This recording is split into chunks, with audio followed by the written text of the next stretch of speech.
Hello student, we will discuss the second part of the narration, direct indirect.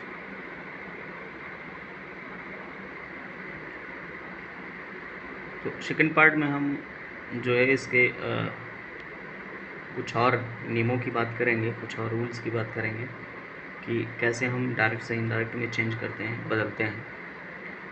तो आइए देखते हैं। C part है, if the reporting verb is in past tense, the tense of the verb in the reported speech will be changed into their corresponding past tense। यदि reporting verb past tense में होती है तो reported speech का जो tense होगा वह जो है उसी पास्ट टेंस में चेंज होगा। यानी जैसे प्रेजेंट टेंस का प्रेजेंट कॉन्टिन्यूअस टेंस है तो पास्ट कॉन्टिन्यूअस में होगा, और पास्ट प्रेजेंट परफेक्ट है तो पास्ट परफेक्ट होगा, प्रेजेंट परफेक्ट कॉन्टिन्यूअस टेंस है तो पास्ट परफेक्ट कॉन्टिन्यूअस होगा, और अगर प्रेजेंट इंडिफिनिट है तो पास्ट इंडिफिनिट टेंस में होगा। तो इसके कहने का मतलब यही है कि the tense of the verb in the reported speech will be changed into their corresponding past tense. मतलब उसी के समकक्ष जो पास्ट टेंस होगा रिपोर्टेड स्पीच के वर्ब का, उसी में बदला जाएगा। जैसा कि एग्जांपल आप देख सकते हैं, यहाँ पे एग्जांपल में दिया है कि डायरेक्ट में the boy said to his friend I write every day. The boy said to his friend I write every day, यानी लड़का अपने दोस्तों से कहता है कि आई राइट एवरी डे। यहाँ पे राइट जो है वो प्रेजेंट टेंस का है, ठीक है, प्रेजेंट इंडिफिनिट टेंस का है, और जब हम इसे, और ये पास्ट टेंस में है, सेड टू हिज फ्रेंड, और जब हम इसे बदलते हैं इनडायरेक्ट में तो the boy told his friend that he wrote every day. The boy told his friend that he wrote every day.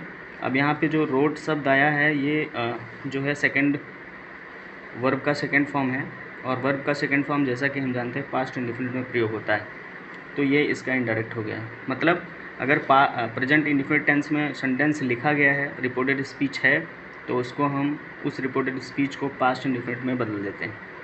फिर उसके बाद अगला एग्जाम्पल है, the boy said to the teacher, the boy said to the teacher I am going there every day. अब यहाँ पे एक word आया है एम गोइंग, तो एम गोइंग यानी एम के साथ, यानी हेल्पिंग वर्ब जो बी फॉर्म्स होते हैं, एम, इज़, आर, एम, इनके साथ अगर आईएनजी फॉर्म आता है तो बेसिकली वो प्रेजेंट कॉन्टिन्यूअस टेंस में होता है। तो जब इसे बदला गया तो the boy told the teacher that he was going there every day. तो यहाँ पे ही वॉज गोइंग यानी जो है प्रेजेंट कॉन्टिन्यूअस टेंस से पास्ट कॉन्टिन्यूअस टेंस में बदल दिया गया है। फिर अगला है एग्जाम्पल, अगला एग्जाम्पल उसी तरह से है डायरेक्ट में, she said to me I have done my work. तो I have done my work, have done का प्रयोग जो है प्रेजेंट परफेक्ट टेंस में होता है, और पास्ट परफेक्ट में इसे ले जाने के लिए हैड का प्रयोग कर देते हैं। तो she told me that she had done her work, she told me that she had done her work. फिर अगला एग्जाम्पल है, the girl said to her mother I have been reading since morning. तो यहाँ पे have been reading आया है, have been के साथ रीडिंग का प्रयोग हुआ है, तो ये प्रेजेंट परफेक्ट कॉन्टिन्यूअस टेंस है। और जब हम इसे बदलेंगे तो the girl told her mother that she had been reading since morning. तो she had been reading since morning, ये पास्ट परफेक्ट कॉन्टिन्यूअस टेंस में यूज हुआ है। फिर अगला एग्जाम्पल है, the girl said to her friend I shall write a letter. अब यहाँ पे ये ध्यान देने वाली बात है कि जो कॉमा से पहले है, यानी जो ये वाला पार्ट है, रिपोर्टेड स्पीच पास्ट टेंस में है, और ये शैल राइट ए लेटर ये फ्यूचर टेंस में आ गया है। तो the girl told her friend that she would wrote a letter, यहाँ पे शैल को जो है वुड में बदल दिया गया है। ऐसा क्यों, शैल को वुड में क्यों बदला गया? क्योंकि आई के साथ और वी के साथ शैल का प्रयोग होता है, बाकी किसी भी थर्ड पर्सन के साथ या अन्य सभी जो है प्रोनाउन के साथ विल का प्रयोग होता है। तो यहाँ पे शी के साथ विल का प्रयोग होगा, जबकि पास्ट में जब ये जाएगा तो वुड में चेंज हो जाएगा।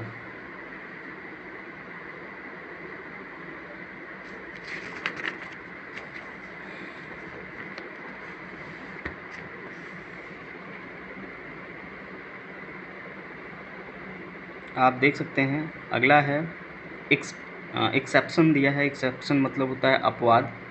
तो एक्सेप्शन दिया है कि if the reported speech contains some universal truth or habitual fact or chemical fact etc.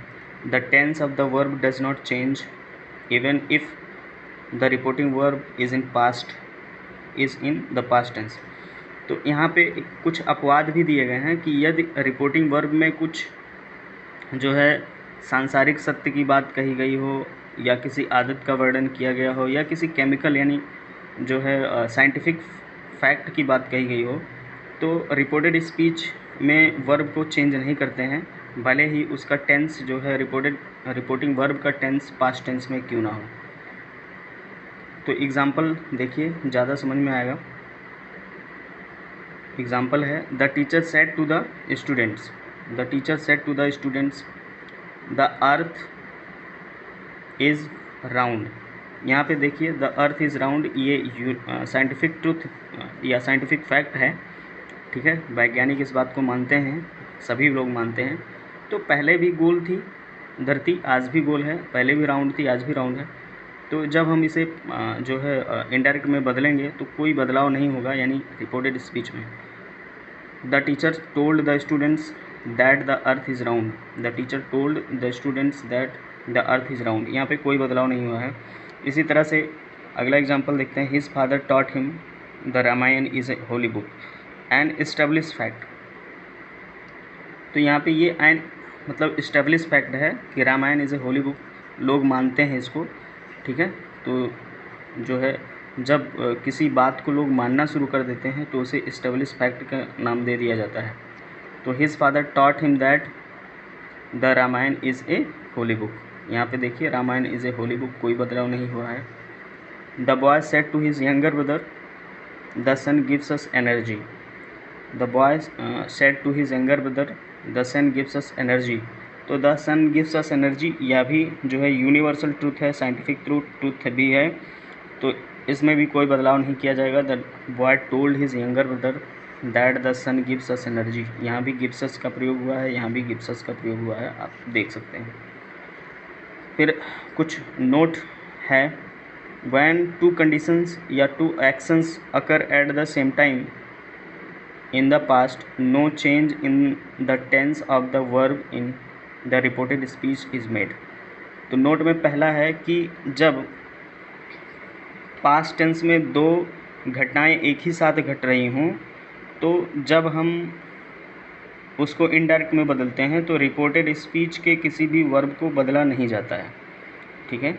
यानी यदि रिपोर्टेड स्पीच में दो घटनाओं का जिक्र किया गया हो और हमें उसे इनडायरेक्ट में बदलना हो तो हम उसमें उसके वर्ब में कोई बदलाव नहीं करते हैं, केवल उसके प्रोनाउंस को बदल देते हैं। तो आप एग्ज़ाम्पल में देख सकते हैं, जैसा कि आप यहाँ एग्ज़ाम्पल में देखिए डायरेक्ट दिया है। He said I cried out when I सा द थीफ कमिंग।